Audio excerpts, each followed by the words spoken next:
Welcome to Liberty Explained, your guide to libertarianism. Our goal is to share libertarian solutions for the future. Visit libertyexplained.com to subscribe to the podcast and to search our library of issues and different book recommendations. We are part of the We Are Libertarians podcast network. My name is Chris Spangle. My co-host is Julia Geyer. Thank you so much for being here, Julia. Oh, thank you. My pleasure. Thanks for having me. And so we're always taking your questions. And if you want to write in, ask at wearelibertarians.com. And today's question is, what would education look like in a libertarian society? This is a popular question. We got this kind of question a lot. And I would like to start by prefacing, Julia, that as with everything we discuss on this program, we're not talking about a utopian vision of education. We don't talk about the utopian ideas a lot of times. We try to give you actionable, progressible solutions. We're progressing towards liberty. We're anti-progressives, I guess. Every effort involved in education. So this is a really important thing. There's a distinction. There's a book by Thomas Sowell called The Conflict of Visions. There's the one group of people who think that they can perfect human behavior through laws. And then there's libertarians who think, let's craft laws and systems around human nature because we can't change human beings fundamentally. So even in a libertarian educational system, a libertarian medical system, a libertarian political system, you're still dealing with human beings that are flawed. Human beings are flawed. They have bad decision making. What we strive for here on Liberty Explained is optimal outcomes for people like students and teachers. So it's hard for one person to predict how education would unfold once the monopoly of government schooling is lifted, because markets empower millions of individuals to collaborate using their talents. Somebody out there, Julie is a model for a living. I don't have that ability. But I'm so glad that people like Julia out there can do it, right? Somebody wakes up every morning and thinks, I'm going to be the best darn turnip grower this planet has ever seen. I don't know anything about growing turnips, but that combined collaboration of all of our different talents creates something incredible. And one mind is less adequate than a million minds. And so this powerful creative opportunity is at the heart of the libertarian schooling model. School choice allows the system that was created 150 years ago to create good working robots is outdated. And people like teachers unions often fight to keep those systems in place and restrict the amount of innovation that we could have. So despite opposing government schools, we're not anti-school in any way, shape, or form. We're pro-teacher, we're pro-education, we're pro-parent. And libertarians believe a new way of educating students must flourish in the internet age. Rote memorization, Julia, just isn't adequate for knowledge work. You know, we are both gig workers. You know, we need skills like critical thinking, problem solving, and a structure that supports self-discipline, as opposed to just like, you know, reading these books and memorizing dates. We've got to get out of the mindset of the old way of educating. It just seems so dated at this point. Like you and I are like in our 30s, like real world, just working and like thinking about like learning like that. And like, God, like, I feel like the skills I came out of school with, like I didn't have any skills. None. I don't sit at 8 hours in a single place anymore. And that was the point of attaching a child to a desk, is to get them used to sitting and learning. I mean, you and I are like dynamic through our day and let's go do this. You know, we have a lot of choice. There's a lot of, and that's where the world of work is going. So, I mean, if you would like, well, let's define education. Like, what are we talking about when we talk about education? Well, we often think of it as like sitting in a classroom for 8 hours a day, like you said, like in a physical building. But you know, education is really the expansion of an individual's mind. And if the old way of education produces no real growth in understanding for a person, then it really can't be considered education. We libertarians firmly believe that every individual is a genius at something. And we talk about that a lot, and I really do believe that in my heart. I think that every person is born with a gift and something that they're talented at and something that they're really meant for, and our goal is to empower parents to help their children excel at their natural abilities that they're born with. And, like imposing the traditional sit in chair for hours on end and listen to a lecture and read this textbook model, it really handicaps the creativity of both the teacher and the student. And like, I can personally attest to this because I had a terrible time in school when I was young because I was so creative and I had so much energy and I wanted to do so much. And I've never been like a worker bee, like someone Right. who's like doing I don't know, the 9 to 5 thing. Like I just don't function like that. And I am highly creative. I'm an artist and I like getting my hands into things and I love making money and I love business, but public school was so terrible for me because I just felt like they were just trying to break my soul. And I was like, you're not going to break my soul. And I fought them like the whole way. And it was just like really hard. And like, I'm a self-starter and I am someone who I start businesses and I love to be an entrepreneur. And I think that our society desperately needs people like that.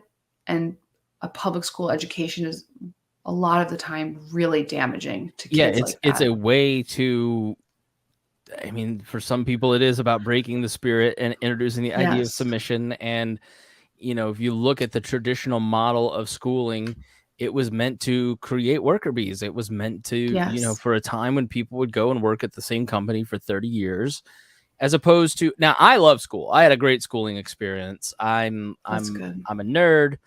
I like systems. So I found a lot of it to be beneficial. But I also was not very self-disciplined as a student. Mm-hmm. And there wasn't really much help in that except just do it. There wasn't like, that's true. Let's work with how you work and figure out that way, or let's adapt the model to a Julia and see how we can get her to learn better. And the internet gives us a model for innovation. And I will say, we have in Indiana a lot of great schools. So, the IPS system, my nieces go to something called a magnet school, and they go to like a STEM school. And essentially what happened, like the Friedman Foundation is based here, the Lumina Foundation, all these big educational choice foundations are located here. And so for 20, 30 years, Indianapolis has been kind of an incubator of school choice ideas. And IPS was very broken, like most, inner city school systems. People moved to the suburbs, like my parents went to Plainfield because that had great school systems, and would never have thought of sending us to IPS. My sister was a teacher, was never going to send her kids to IPS. But a Democratic mayor introduced charter schools to the city of Indianapolis, and the competition forced IPS to reform itself, introduce like the magnet school concepts. One of the schools is an art-based system that you would thrive in. One of them is a vocational based where, you have a lot of different choices. And so now a lot of teachers who are kind of look at what the teachers union say, don't like charter schools. Oh, they don't pay as well. Yes and no. You have more choice as to where you can go. You have more choice where you can send your kids. You have different models being taught in some of these schools. And then when you look at the pandemic, Julia, and you talk about innovation on the internet, with these cheap and low barrier to entry, thanks to little government inference, look at the rapid innovation and change and adoption that we've had over the last couple of years.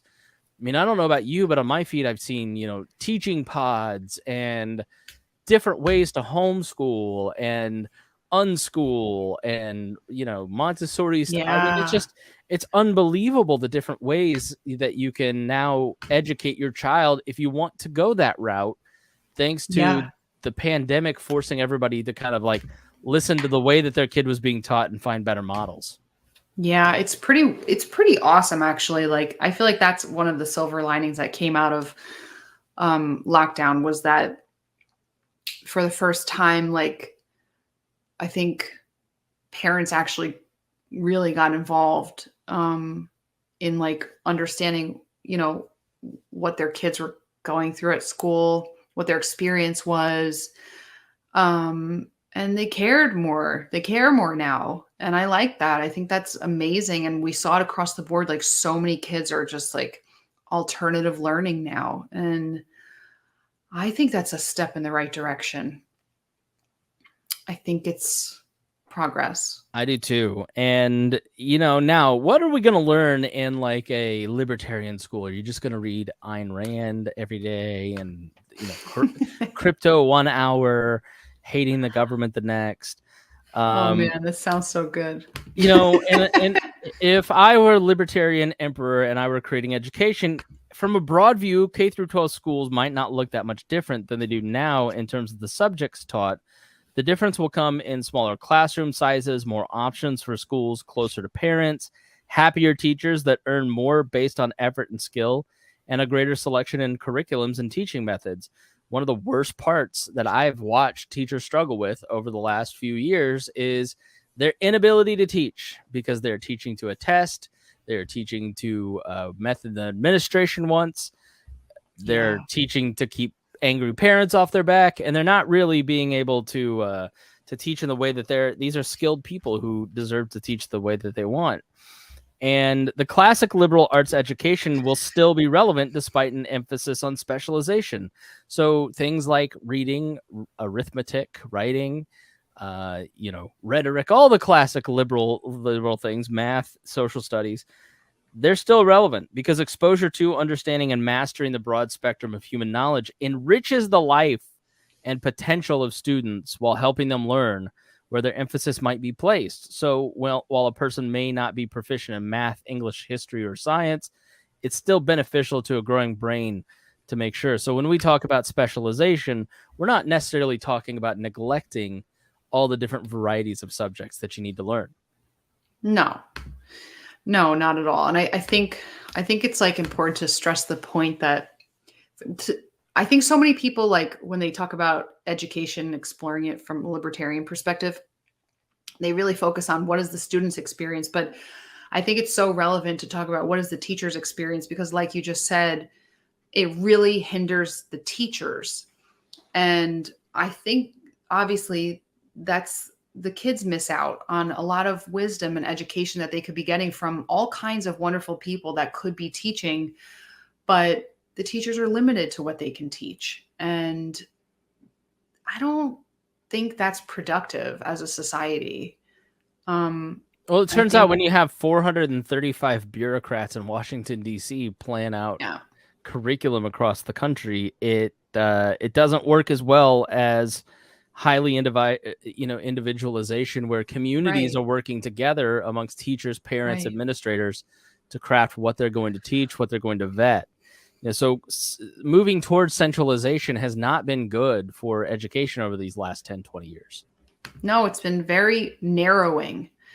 And, I don't know. I think in a libertarian style of education, like parents, teachers, and administrators would work together and they would adapt their educational style and curriculum toward meeting the needs of like the student and the community at large, like you just said. So yeah, I mean, a great example of this. So I did a public affairs radio show called Now Hear This, and I talked to the Hope Academy, and it's a charter school here in Indianapolis that serves teens struggling with addiction. And the high school serves basically as a safe place for students to grow, intellectually and personally. And they have specialized programs for students that are dealing with alcohol and drug addiction or other types of addiction. And you have a mix of counseling along with, your traditional science and math and English. And that's a sort of a great example of what we're talking about, is that specialization that meets the student where they're at. Niche, like that student, it meets those students' needs. And they could have that for the charter schools, like you were saying, they could have it for artistic students or students that are really scientific or really math brained, or like there's so many different types, or really entrepreneurial, or Yeah. really high energy. Like, I don't know, like if we had an open educational system that was just like function like a free market, I think it would be so exciting to see what would come up from that, because it would be amazing. Yeah, one movement across the country is money following the students. And so instead of basically IPS sends out vans to collect students for the first 2 weeks of school. That might be truant, because they need to get the amount of students that they have in the first 2 weeks is the amount of money that will be given to that particular school for the rest of the year. Oh, that's so like as opposed weird. to money basically being put into a sort of trust for parents, them choosing Right. where they want to send their kids. And then that money goes to a private school, a charter school, a magnet school, a public school. If my parents had their way, they wouldn't have sent me anywhere other than Plainfield High School. It was a great education. It was a great public school system. My sister lives in Indianapolis and she sends her kids to IPS by choice. But for those who live in areas where the education isn't as, optimal, then let's fund the schools that are doing it right and make it, put parents in charge of decisions as to where their kids go, as opposed to geography. That's another thing that Indianapolis has done, is they kind of made it a lottery and blown up the geography. You're going to the school around the corner. One other aspect of the libertarian view of education, students would not be required to go to school. Now, this is controversial, Julia. Everybody's face kind of puckered. But the reality is most kids want to go to school, and most parents want to send their kids to school. And according to Mary Ruhr's book, Short Answers to Tough Questions, a survey was done in Boston in the early 1800s, and 90% of parents sent their children to school. And that's when you weren't forced to go to school. Non-compulsory education improves the performance of classrooms by removing the students that don't want to attend. Disruptions prevent barriers to entry. So like many ideas offered by pro-government voices, truancy laws are a security blanket that helps them feel as if they've done something good. But in reality, if a student does not want to attend school, they won't even go under our current laws. They don't. And like I said, they have the vans picking up for 2 weeks, but after 2 weeks, they don't care. Peace. I know. I think actually this really hurts low income families the most, because when a child is, not going to school and they're breaking truancy laws, it forces the parents to miss a day at work, go to court, chase their kids around. I mean, they're already having a hard time with their teen at home, and then they get the courts involved. And I feel like it criminalizes these kids in a way. And it's wrong, because, and the parents too, like, and I'm sure a lot of parents are listening to this that have teens, and we all know you really can't control teenagers. Like, they're kind of wild, like a lot of them are just, especially the ones that don't want to go to school, they're not going to school. Are you speaking from experience here? Yeah. And a lot of my friends too, like, we all just were like, no. So, I just think that it's wrong to criminalize that. And I think that an ideal alternative would be to have other options in a free market, education system, where a student like me, when I was young, I was high energy, creative, wanted to work, wanted to create, build. I didn't want to sit and be drilled to about boring history and wars. I was just like, oh my God, I'm wasting my brain. So, if there could be a school for kids like that maybe they don't just not want to go to school, maybe they want to do something else. Yeah. And I think that's fine. It's just a waste of their time to prevent them from doing something else. Yeah. So, I mean, who doesn't love freedom? Who doesn't love choice? Right? So hopefully we've convinced you. Thank you so much for listening today. I want to thank Julia for being here. Thank you to the folks who wrote in and asked this question. And we'd love to hear whatever questions you might have. So please email us at ask@wearelibertarians.com. If you enjoyed the conversation, please share it with a friend or leave us a review on Apple Podcasts or wherever you download your podcasts. And we will see you again.